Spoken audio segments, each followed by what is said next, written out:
So,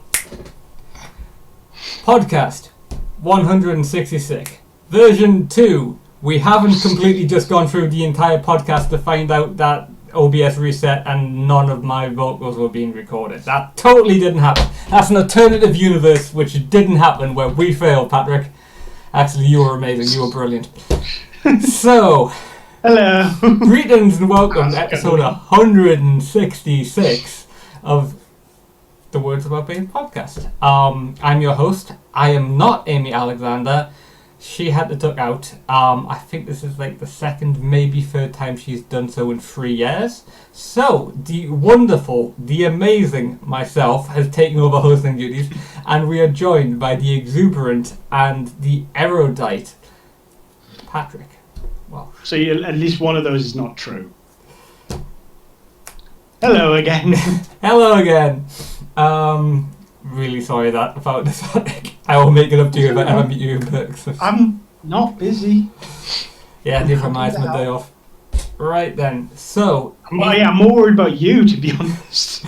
So, as people may or may not know, if they're regular viewers of the podcast, we discuss 5 stories centered around what's been going on in gaming, the games industry, and gaming culture over the past 7 days, before leaving you with a list of games that are coming out this week.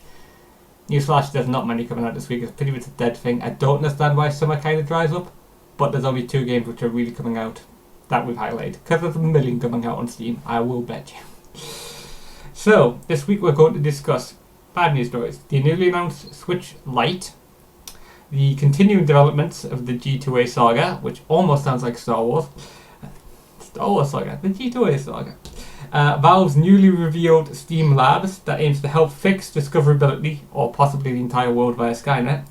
Ubisoft banning XP boosting quests from its user-created content maker, and a pair of awesome sounding game adaptations. But we'll probably only ever see one, is what Amy's put. Not too sure about that. Yeah. Timestamps are in the video description below on YouTube. If you want to watch the entire podcast backwards, you can if you want. So, we're going to dive straight into this via a story by Andrew Webster from The Verge, which is Nintendo Switch Lite is a smaller, cheaper Switch built exclusively for handheld play. Nintendo revealed the Switch Lite. Designed as a less expensive alternative to the original tablet/console hybrid, it comes in at $199, $100 less than the base unit, and for that price you get a streamlined version of the Switch, which also has a few caveats. The Switch Lite is designed explicitly as a handheld. You can't connect it to your TV, and the Joy-Con controllers are built right in. The 2 systems will complement each other and coexist in the marketplace, says perhaps the best aptly named American president of Nintendo, Doug Bowser. There are a number of improvements in the Switch Lite. It's significantly lighter, for one thing. I played around 20 minutes and the difference was noticeable, particularly when you pick up the original Switch afterwards. The Switch Lite also feels more sturdy since the Joy-Con controls are part of the device. The controller layout is identical on the Lite, though the new Switch has a proper D-pad replacing the not so precise directional buttons of the original.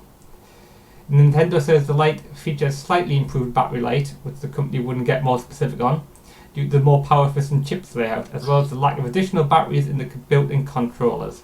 The Switch Lite also does away with the device's controversial kickstand. I didn't understand that kickstand was controversial, but Neither did I. Were people angry at the kickstand? I mean, it's not the best kickstand. It's not a good kickstand, but I'm not. No, I mean, it's a one-side. I'm not going on Reddit or anything. Yeah, that just proves you're a good person. You don't immediately go to Reddit and discuss the flaws about something. Oh, the kickstand! Oh, the women have ruined by putting in a kickstand! No. Yeah, no, they haven't. It's also a really nice piece of hardware. Light comes in multiple colours at launch: yellow, grey and turquoise, as well as a specially designed light grey Pokemon Sword and Shield edition. I develop a pleasant matte texture that feels great to hold, and while the screen is slightly smaller, it didn't bother me that much during intense battles in Breath of the Wild. Despite the change in size, the resolution of the Switch Lite display remains the same, 720 of the original Switch, and there is no longer has a brightness sensor, so you can only adjust the screen brightness manually. This screen is a 5.5 inch instead of the 6.2 on the original. The Joy-Cons, yeah, definitely stuck in. The only other thing I'm going to note, I'm just going to skip a little head up and paragraph wise from the article to say that the Switch launch date is on September the 20th, the same day as Link's Awakening for $199.99, and the Pokemon version will come out on November the 8th at the same price. Now, is there anything you'd like to mention, Patrick? This is really smart. It's designed to be a Pokemon box more than anything. It's so that they can have something cheap and cheerful that they can have out of Black Friday around to coincide with Pokemon Sword and Shield, and they're going to sell a whole bunch of them. Indeed. Now, when we totally didn't do a redux of this previously, we did kind of get into the fact about like hardware. I mean, it's like the Nintendo 2DS, the Nintendo 3DS. Now we've got a Nintendo Switch version, which is expensive, but it still does the whole Bluetooth and Wi-Fi connectivity with other Switches. You can play like Mario Kart, Smash, Dead Cells. Wait, no, I'm just going through my own game collection. Basically, you play these games against your friends. It's basically a lighter version that maybe people who are like just want to take it on the go more are going to use. I mean, I can see it being a lighter, smaller version being alright for people to put in handbags, rucksacks and stuff. It's still of a price where it's going to be really if you dropped it. Yeah. Because I mean, we did discuss the price, like $199. You said it was pretty much going to be 200. You were betting it's going to be pretty much 200. Yeah, I think it's going to be about £200. Just with currency fluctuations, the economy, I don't see the price being. Yeah.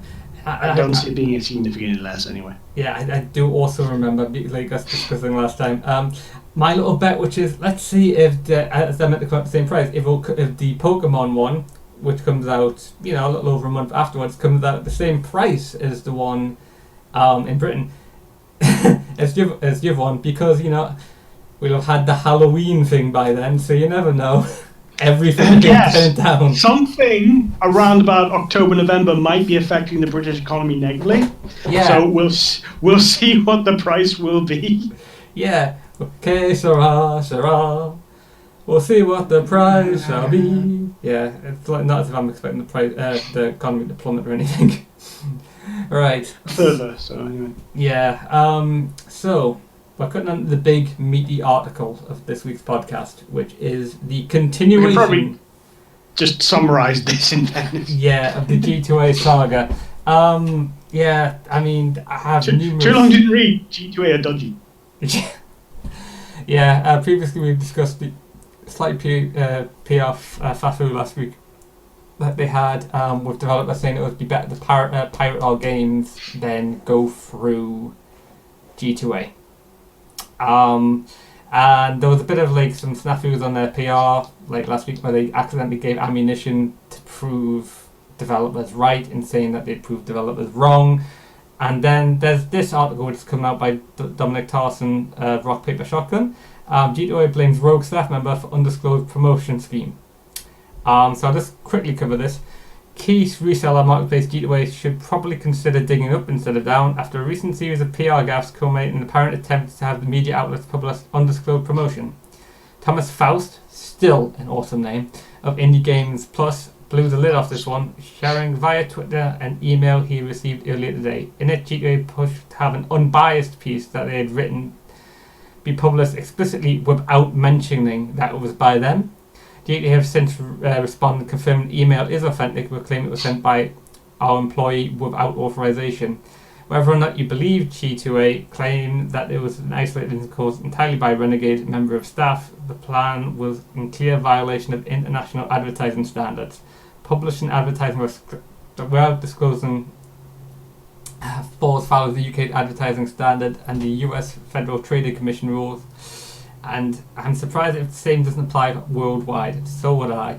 The email requests that this unbiased article entitled "Selling Stolen Keys on Gaming Marketplaces is pretty much impossible," just adds extra laughs to this whole story. Whether the plan of the single employee or not, the plot to turn the tables on the PR backlash by anonymously publishing exonerating puff pieces is an astonishingly bad one. All it took was one writer to share this email for everything to collapse within minutes, and for an even larger wave of negative press to begin. The fact that G2A respond by throwing an individual staff member under the bus is just a cherry on the towering bad vibes sundae. Yeah, there's not much to say to this one apart from yeah, you can't write puff Well, pieces. there's a lot to say, and indeed we have already said a lot. Other than that, this is PR 101. You can't send in advertise. You can't ask someone to produce advertising copy of your company and then pretend to disavow that it's from the company. It's don't fuck. Yeah, you've always got to say. And you already look like a dodgy as fuck company, so. Yeah, you're the biggest grey market company, and there's a reason you're called a grey market company, and that's because you're kind of dealing in a shady area, but it's not. Yeah. It's not always especially illegal. So yeah, that was not a good thing behind them. So also with G2A in the saga this week, we moved to the second issue of 3. G2A could block some game keys from its platform, but developers have to do the work. Now, this is a very long article by Charlie Hall from Polygon, and I'm going to summarise it a bit. GTA, the company behind the controversial GTA marketplace, has proposed to block certain game keys from being listed for sale on its storefront. The offer comes after a fresh wave of scandal and more than 5 years of the platform being open for business. Basically, see this cherry pick from some of this. Keys could be sourced directly from places like Steam, which is an authorized distributor who has agreements with publishers and developers to sell games to consumers. Those codes could come from wholesalers or even from third-party platforms and services. But it's possible to acquire keys from a bot through some sort of identity theft, or even purchased them from illegally obtained cards, i.e. stolen cards. This type of fraud can lead to customer service issues for publishers and developers, and even cost them money through credit card refunds and chargebacks, which we'll get into a later piece. Basically, GTA has decided it could beef up its security to get rid of what they call bad actors. And they've come up with this plan, which is, I'm going to try and summarize because there's a lot in here, which is basically they'll ask the publisher or the creator of the game could give them a key and go, this is a key we don't want to see you selling on your marketplace. This was given to a influencer, a YouTuber, a Twitch streamer, someone like Kotaku, for them to use purely so that they could review the game. So we don't want to see this game being code being sold. And GTA will go, yes, okay, hand on heart, we won't let anyone sell this code on our game. Now the publisher, the producer, whatever, would have to do this for every single key that they didn't want to see sold. So if they gave out 500 keys to 500 people who said they were going to review the game, they would have to give those 500 keys, or a copy of those 500 keys, to GTA. Now, what we covered last week was one GTA's defense is they're not the only grey market out there. So this will also imply that they'd have to get into a similar relationship with every other grey market and go, we don't want these codes appearing. But if you do that, then there's nothing to say to stop one of those grey markets from going, okay, and then selling those 500 keys, because the publisher or the developer would not know which company, which grey market sold those keys. Really, it would be really difficult for them to figure out who would be actually selling these keys. It also, even if they just got together with G2A, that puts G2A at a massive risk of being hacked for those keys and sold on another grey market. Yeah. It's a really convoluted process, and I'll just quote something from this article again, which is a quote by Mike Biffle, which is, I don't work for you. It's your job to protect the customers you sell unchecked keys to, not mine. Basically, that's a developer saying, I don't want to have to put in an extra 10 to 15 hours work a week. Yeah, if I'm an indie dev, working however many jobs to support this, and I've been working on it for years, why on earth is it my responsibility to put in, the time and the cost to deal with this issue, which is entirely of your creation? If the problem is that people are passing around, keys to my game illegitimately on your website, why am I the one who's having to put in the effort to fix it? Yeah, I mean, which is fair enough. It's sort of like, basically they are saying, oh, we run this marketplace, but it's up to the it's up to the people selling Yeah. It's not even up to the people selling the like goods or buying the goods. Yeah. to Because the police it. developers themselves are not actually Yeah. selling the goods on G2A. Yeah, I was just like, I was building like a metaphor then, and I realised it was completely wrong. It's like, imagining a medieval market, and you have all these stores holders, like people's stores, and these are the people selling the keys. And you get people that come in and buy the keys. And then you've got the people who own the market. The person who owns the market is not policing it. They're just making money out of it. And they just sit back, get money. It's not up to the people who are selling the keys, the merchants, to police the market. It's not up to the people who come in and buy the keys to police it. It's the job of the person who farms or mines like miles away from the market to come in and police and go, wait, that was never to be sold. That's stolen. If you go into a shopping centre in the middle of any one of the into shopping centres of city centres you get these days, if you go in there and rob a store, the shopping centre doesn't go, well, it's not our problem. Yeah. It's like it's like, oh, tell you don't say, oh well, tell us what they stole. No, this happened on your store. Yeah. Yeah. It's like it's really daft. Yeah. It will be like someone going like, oh, it's like something's been stolen from me, and the police go, right, okay. Here's the thing: you go around all the different marketplaces and stuff and find where it's been sold. What? Yeah. And then we'll do something. It's this weird thing that happens with digital goods being equated with physical goods, and it's it's just it's a weird initiative. Well, also again, from a public relations standpoint, it gains an absolutely no sympathy whatsoever. To jump on the back of that, developing publisher Mike Ross tweeted, saying that while the key blocking initiative is a nice gesture and it's implemented may actually be very useful, if implemented, it might be very useful, it's just another example of GTA publicly making some positive sounding noises to gloss over the fact that they're not actually addressing the issues of a less than ethical sourcing of game keys. There are a ton of sellers of GTA using bots to sell games using dodgy third-party links. Ross tweeted, "It completely bypass Steam's terms of service. G2A knows that this is happening and it purposefully ignores it. He imagines it's because they make a lot of money from it."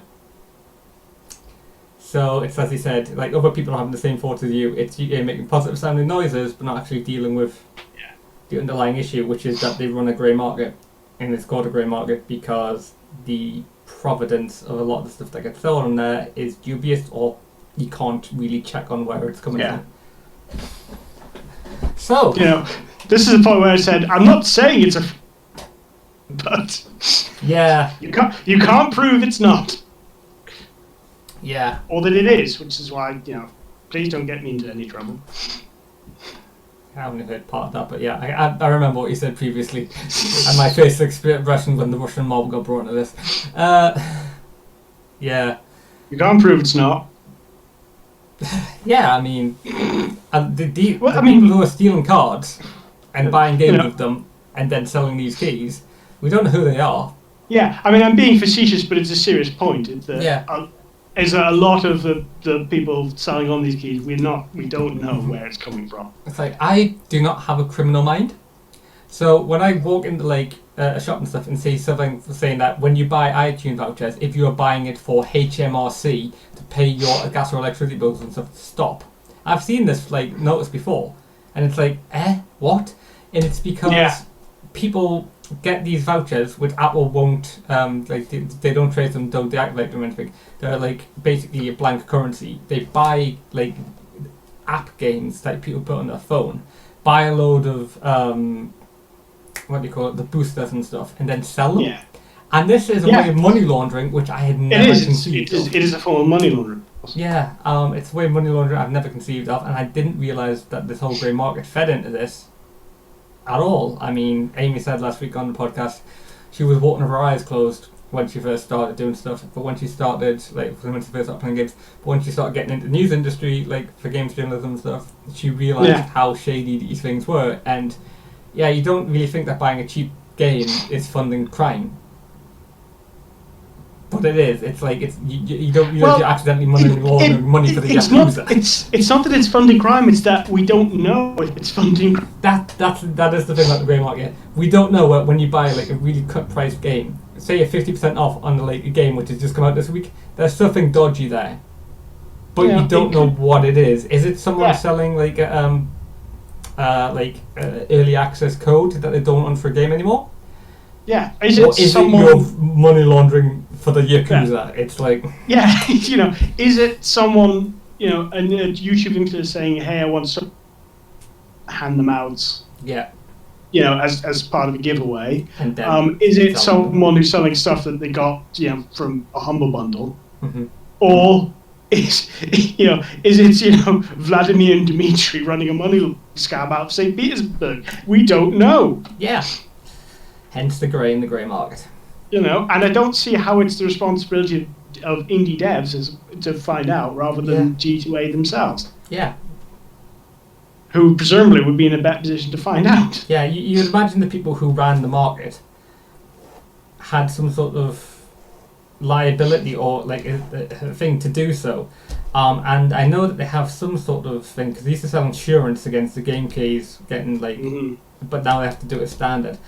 But apparently it's not like a very well regulated area from what's appearing. But to move on to the next issue of G2A, Factorio devs take G2A up on its chargeback offer. This is from Jody McGregor by PC Gamer. Players of indie management and construction sim Factorio are kept up to date on the game progress via regular blog updates every Friday. And while the latest results noted the record number low of bug reports, it also addresses the recent development in the G2A Saga. Key resale marketplace G2A had come under fire, yada yada yada. You know what I'm going on there, so I'm going to skip a line because we all know why they've been coming under fire. But it's one of the good things that they'd mentioned. They did say that they would sort of refund developers for some of the chargebacks, which is something that happens when a stolen credit card is used and it's like the action is cancelled. The devs are getting charged $20 for every cancelled transaction, and the Factorio devs believe that they estimate the amount of fees that they've paid back on chargebacks alone is $6,600, or at least it was last Friday. The number would have been higher, but after receiving a ton of chargebacks and fraud issues in 2016, they now only direct sale do for the Humble widget. Now, G2A said that they would refund developers if this sort of stuff had happened through their their grey market, and pay them back 10 times the amount that they'd lost. So, as Web's PR manager and community manager said, Scott Colin, I emailed G2A about this article and their vow last week, and they've not exactly been prompt in dealing with the request.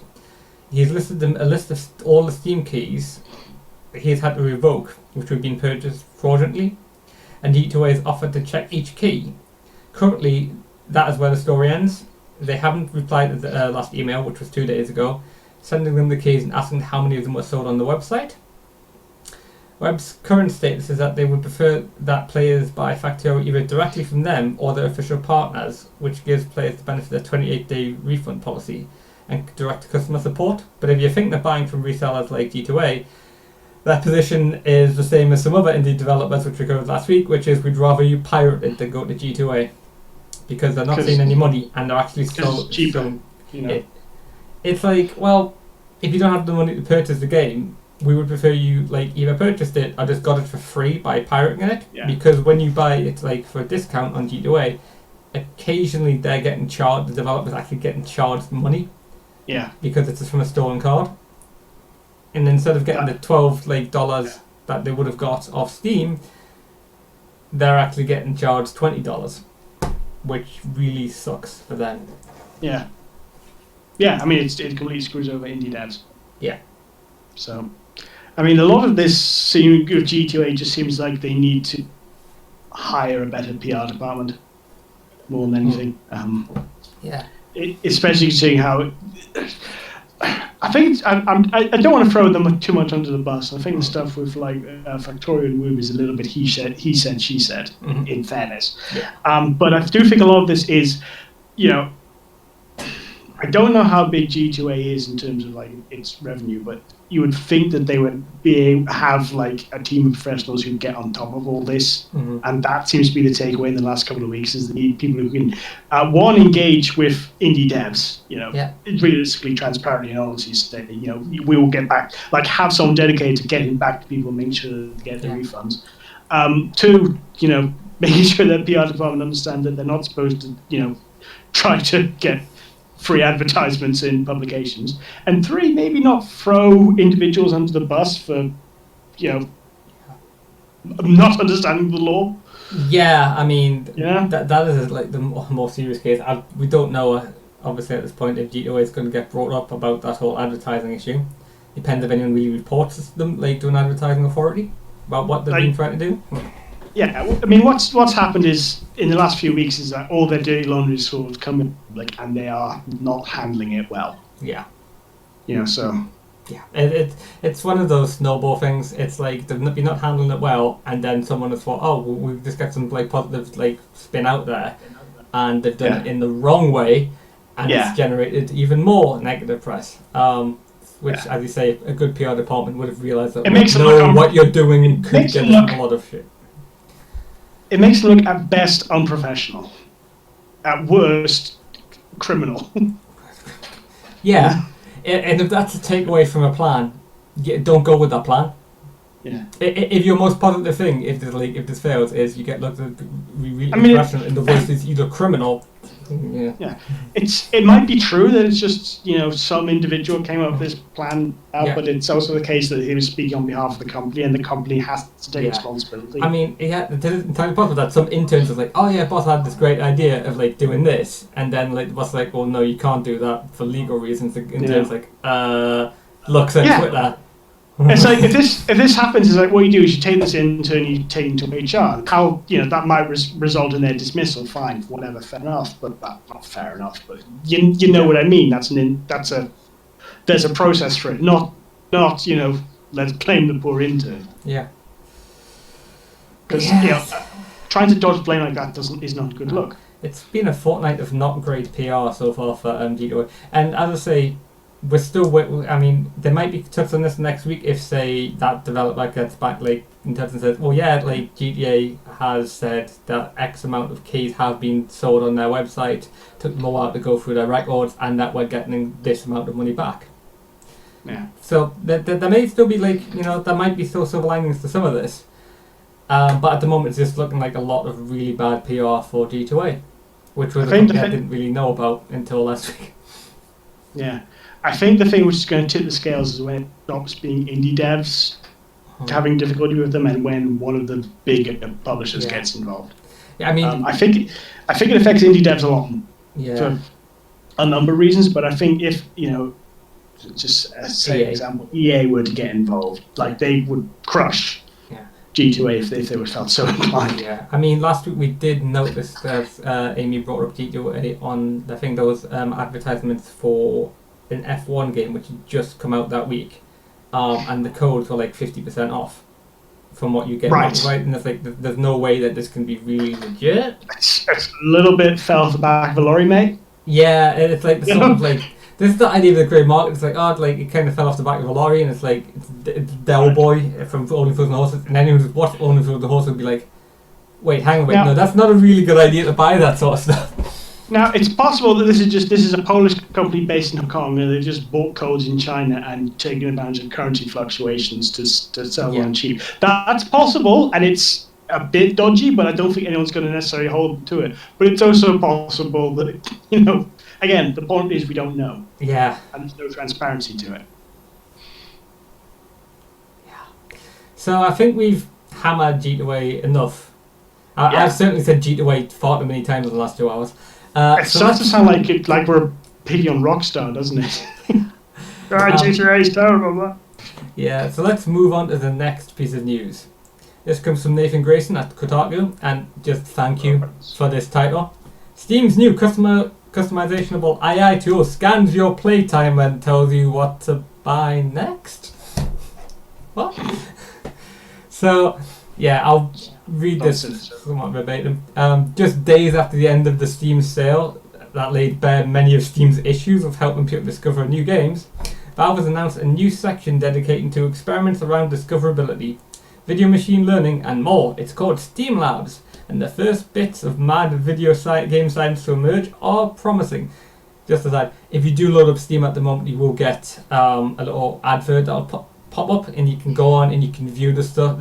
Some of it is very mad.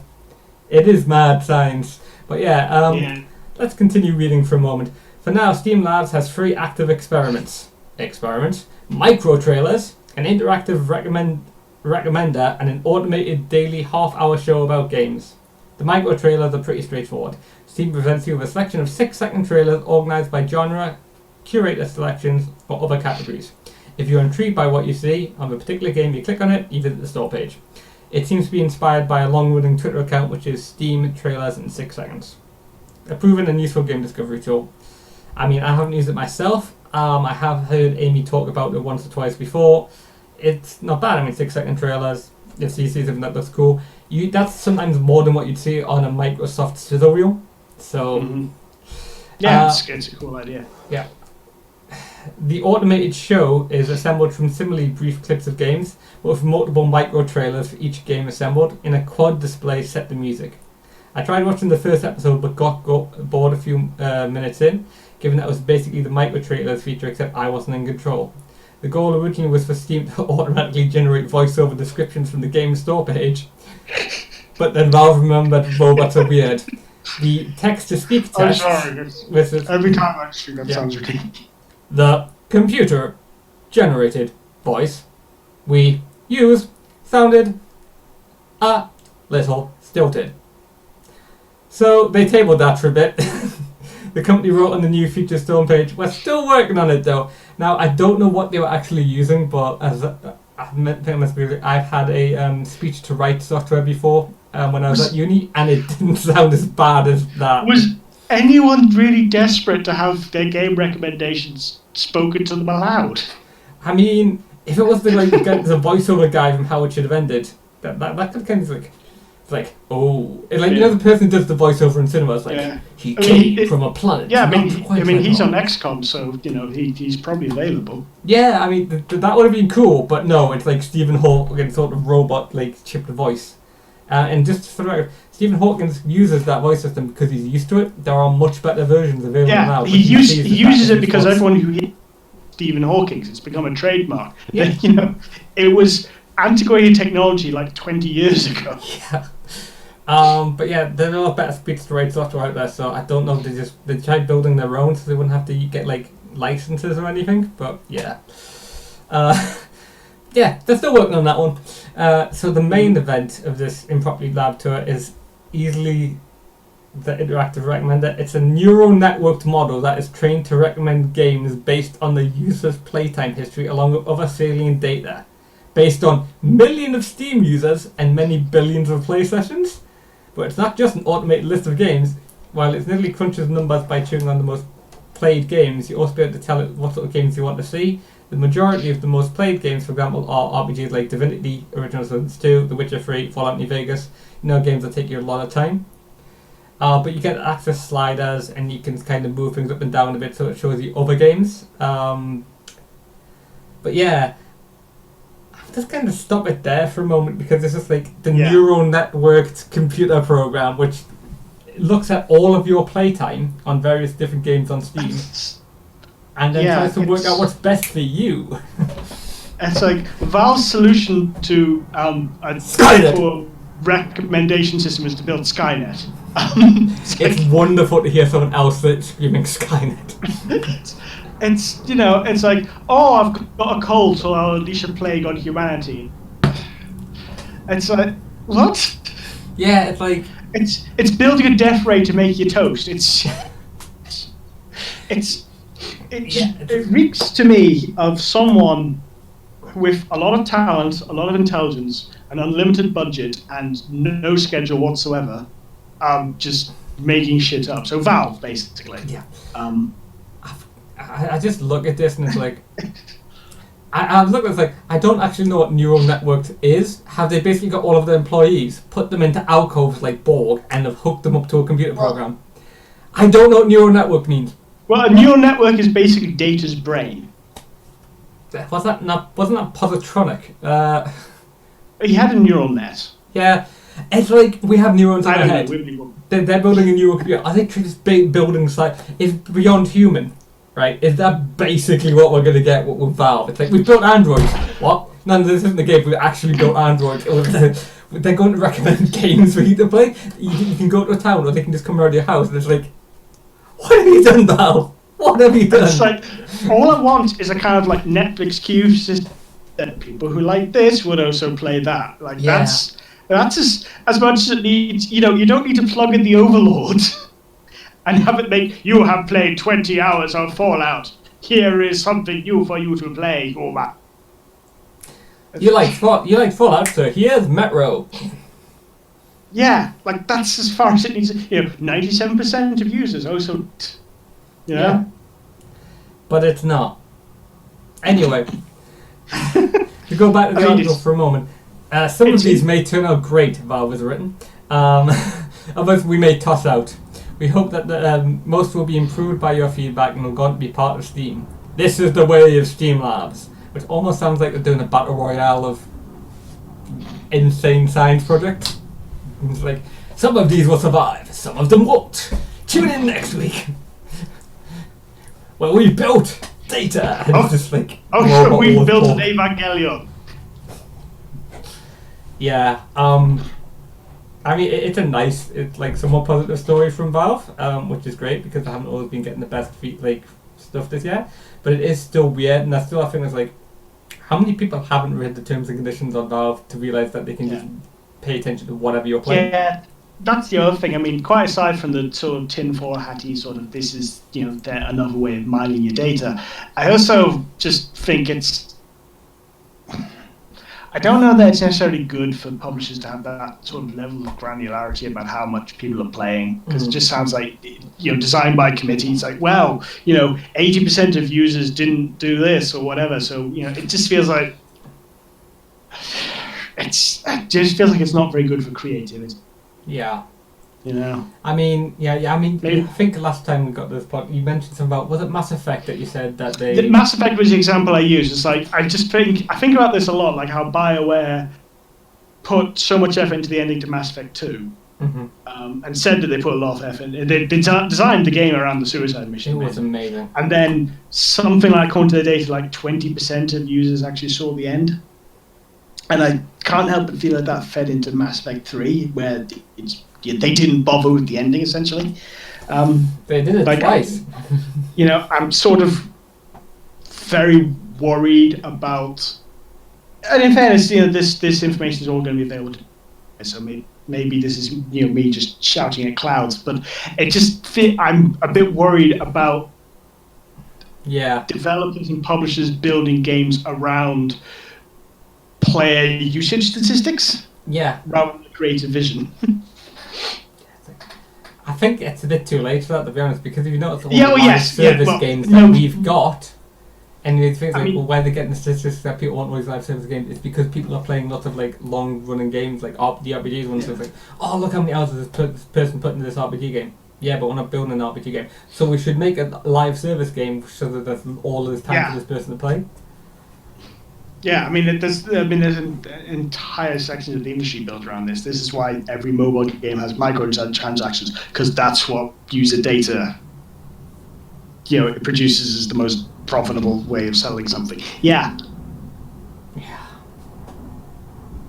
Speaking of microtransactions, hey, you've given me a nice little segue there, but it might not be initially. You're the master of the segue. Yes. Ubisoft bans XP farming quests in Assassin's Creed Odyssey Story Creator. This is from James Batchelor of GamesIndustry.biz. Ubisoft has forbidden players from using a new mission-making tool to rapidly level their characters in Assassin's Creed Odyssey. The Story Creator mode was quietly announced during the pre-show stream of the published EA 2019 press conference. wasn't really a conference, it was more a series of streams, and released shortly after it. It enabled players to create their own quests in Assassin's Creed Odyssey and share them with other players. Inevitably, some players have been using this to exploit the game's leveling system, creating easy quests that yield significant amounts of XP, but Ubisoft has now banned the tool's users from making these XP farming quests. In a post on the publisher's official forums, the Assassin's Creed team said changing the terms of use to prevent such requests from being published and is working on ways to ensure those that exist do not appear in recommendation systems. Users who continue to willingly and intentionally misuse the tool will be sanctioned. The team claims that this is to maintain the creative integrity and original intent of the tool, saying these exploits risk jeopardizing the overall quality, integrity and purpose of the story creator mode and results in less visibility of the creative, interesting and frankly fantastic community stories that have been published. We want to focus on rewarding creativity by highlighting quality quests, and we are working on fixes and adjustments to reduce the impact of such farm quests on the player's experience.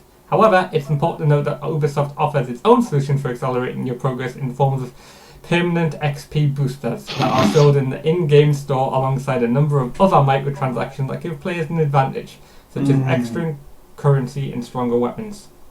See, it all sounds great, like, until you get to that however from the article. It sounds like, this is just a response to the cynical gaming of the system, until you realise Ubisoft the exact same thing, but for money. Yeah. So this is where the segue came in. They sell XP boosters. Yeah. They give a tool which unintentionally allow players to create their own XP boosters. Yeah. Now, admittedly, I do remember them announcing this story creator, and I didn't think about this at all. I didn't think about the XP driving and everything. I thought people were just going to make really stupid stories. Or racist, homophobic, lots of nudity, that sort of stuff. I thought that's so many dicks.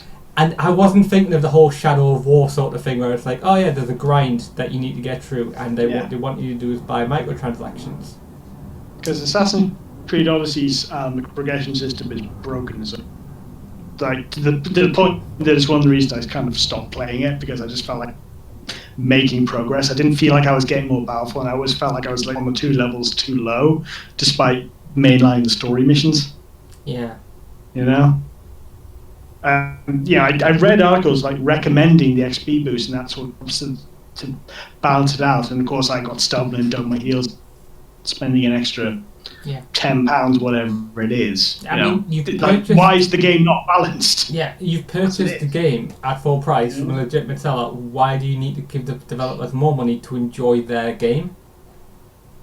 Yeah, it grinds your teeth. It like sticks in the back of your mouth. It like your back of your craw. It's on top of the fact that Odyssey and Ubisoft games in general, like there's like the monetization is everywhere. It's just options for buying, Ubisoft space bucks or whatever everywhere, and it's already really quite sinister. So it's not really a shocker that people are doing this. Yeah, and it's also a case of, well, how do you stop it? If you shut down one quest, there's going to be another. It's cut off the Hydra's head. We cut off one head, another 2 muscle.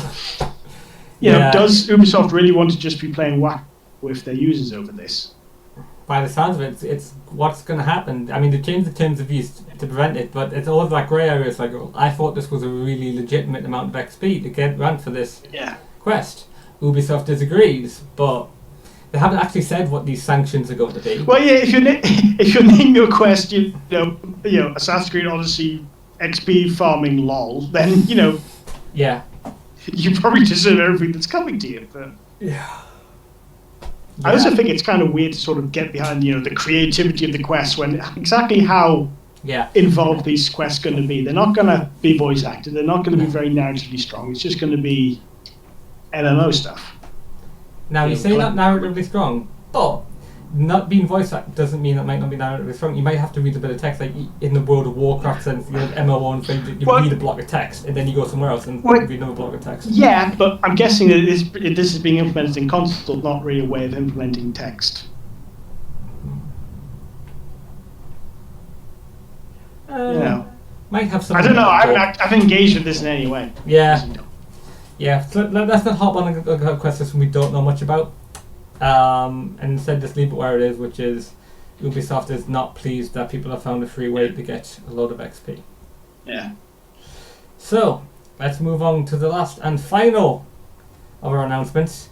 Two kind of awesome sounding game adaptations have been announced. The first one is, noted by Steve Watts from GameSpot, is Netflix is turning Cuphead into an animated TV show.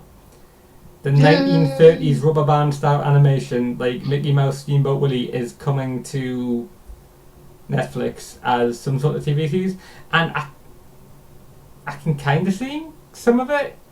Yeah. And I kind of don't. Smart. Yeah, it's like it'll look wonderful. I'm not entirely sure about the plot of it, because it's basically where you just walk in and you fight a boss who's ridiculously hard and stuff. So I don't know how strong the story is going to be for this adaptation. The story is Cuphead and Mugman trying to reclaim their souls from the devil, and it doesn't need to be plot heavy. It can just be, a couple of 5-minute, 10-minute shorts like the old cartoons were. Yeah. Yeah. Incredibly violent, go cartoon sort of things where they go around these other people, and try and figure out try and defeat them to get the soul for Satan. Yeah. I can't see there being any backlash from the Christian right in America about that one. Well, I don't think they're going to notice or care, because the thing about the Christian right in America is they care about figures that are popular. There's the reason to go after Fortnite and D&D and Pokemon, and not Shin Megami Tensei, where you summon actual demons, is because people have heard of the things. Yeah, I was going to quote Good Omens, where they sent they sent Netflix a large petition about not making any more Good Omens. Yeah, and Netflix said, okay, well, make them. Well, it's even if they sent that to Amazon, we'd be like, well, we made the entire book, we're not making any more of it. Yeah, it's done for attention. Yeah. And you get attention by focusing on what's popular. And unless Cuphead becomes an overnight success on the scale of Game of Thrones, we're probably not going to hear people complaining. The thing is, they'll probably not release the entire series, as short as it is, on one day, and it's going to be really popular that week because a lot of people have heard of Cuphead. They're going to tune in, so I can imagine this is going to be really popular for people to see. And it'll be a way for people to engage with Cuphead without playing it. Yeah. Which is hard as hell. Yeah. The Dark Souls of side scrollers, as I believe it's been referred to. The second one that's being converted is one that most of us will never ever see. This comes by Peter Glazowski. Destructoid. Persona 5 is to be adopted into a Japanese stage play. Atlas has announced that Persona 5 will be adapted into a stage play for Japanese audiences. Going under the name Persona 5 at the stage, the live-action retelling follows in the footsteps of Persona 3 and Persona 4 as a new version of the beloved story, presented by... Can I borrow your Japanese pronunciation there? Hideyuki Nishimori. Known for his work on... Danganronpa 3 The Stage. The show is set to run from December the 13th to the 15th, 2019 in both Osaka and Tokyo. The plot will be a retelling of the events of the game and follow Joker, played by Hiroki Ino, and his band of phantom thieves as they utilise the powers of their personas to steal the hearts of corrupted adults and help them change their ways. There's also plenty of high school drama and dungeon crawling, which are staples of the series. Now, I don't know how they're going to do dungeon crawling on a live stage. That you just lack imagination. Yeah, lack of imagination is my part. It sounds insane. It sounds even more insane by the fact that this guy's apparently made quite a lot of... Well, he must be making a lot of money by doing series of... He's done 3, he's done 4, he's going to do 5, he's done another, a completely other game. So, I'm just looking at the YouTube videos for Persona 3 stage show on YouTube. So if you want to get a sense what it's like, it exists. Yeah, fair enough. I might have to look up that later. No, I should really watch the Phoenix Wright stage. I need to see that film because the film looked amazing. But yeah, this is a thing that is happening. It is amazing. We never saw it coming. Yeah, well, we should have done it if we'd known more about Japanese culture, because apparently this is at least the 3rd video game that's been transferred to a stage play. I mean, maybe it's their version of The Lion King. All the people in the costumes and stuff. But yeah, that's happening. The world is just that kooky and quirky. So then, we come to the final thing. If the anonymous scroll there stopped, watching videos of people slaying demons. Patrick, what games are coming out this week? Games out this week. Okay, so July 17th on PC, we've got Nightcore, which is a narrative noir game where you play as a taxi driver solving murders in Paris. So that sounds cool as hell. It does. I also seem to remember this from E3 maybe last year when there was like 3 or 4 different taxi games in the indie bracket. Yeah, I don't know what inspired this. I think some well-sprung of taxi game. I think at the time, me and Amy decided it must be something to do with Uber, because Uber must have become really popular around the areas where games developers were. And now I'm suddenly remembered that there's a film coming out this year called Stuba. So yeah, we're in the year of the taxi driver solving crimes. That's the one with Batista in it, right? Yeah. Yeah. So what else comes out this week? The only other thing we've got is on July 19th, we've got Marvel Ultimate Alliance 3, the Black Ops Switch. So it's more Marvel Ultimate Alliance with Thanos. Yeah, so that's happening. Obviously there'll be a lot, and I do mean a lot of games coming out on Steam. Some of them may be good, some of them may be not. It's really difficult to cover Steam releases. Yeah. So that's down the way madness lies. Yeah. Steam. Yeah. There are some strong stomach souls that do look into that sort of stuff, but I ain't one of them. So, Patrick, we have come to the end once more of the Words About Games podcast 166. We're sorry. Yeah, thank you very much for sitting through that, not once but twice, giving funny and witty little interludes. So let's say goodbye to anyone who's watching this, because at least Amy won't have had to sit through all of this. We're sorry. We're sorry. Although we've turned into Dwarfy. Bye. Bye-bye. Bye.